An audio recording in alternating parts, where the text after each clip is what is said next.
the moment the manhunt for Daniel Khalife came to an end. The former British soldier turned terror suspect finally arrested 3 days after his audacious escape from prison.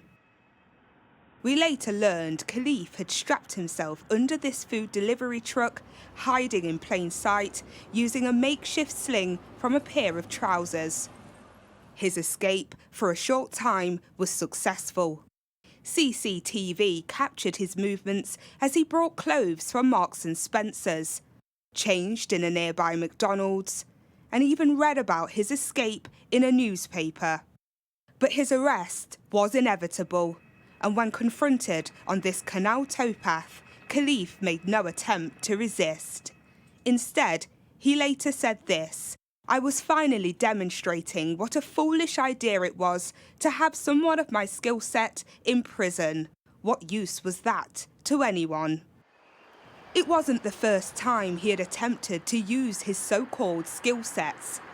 He was being held on remand, accused of spying for Iran. But Khalife says it was all a bluff. His intention was to prove himself a useful double agent. I don't think Daniel Khalife should come and work for any UK agency, and I think Daniel Khalife committed some extremely serious offences. I like to think of him as a bit of a Walter Mitty character, who ultimately had a very substantial real-world impact. Khalife joined the army aged 16 and by 17 had made contact with Iranian agents. Jurors were shown this selfie of Khalife taken at a park in London back in 2019. It was here Khalife left documents in exchange for £1,500 wrapped up in a dog poo bag. Video recorded by Khalife himself showed he had even travelled to Turkey to meet Iranian agents. And voice notes heard in court revealed something was delivered. We went to Turkey and the plan kind of went sour. I delivered a package to them, which I don't think I should tell you, but just don't mention it to anyone. Khalife claims he wanted to be James Bond, but only passed on fabricated or useless information. But the court was also shown images taken by Khalife in restricted army areas.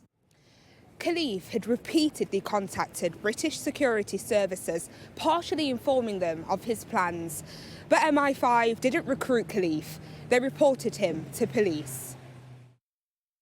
Whilst his defence claimed Khalife was merely naive and stupid, but innocent, the jury ultimately agreed with the prosecution's case that Khalife played a game to fuel his ego, enjoying the thrill of deception at the risk to national security.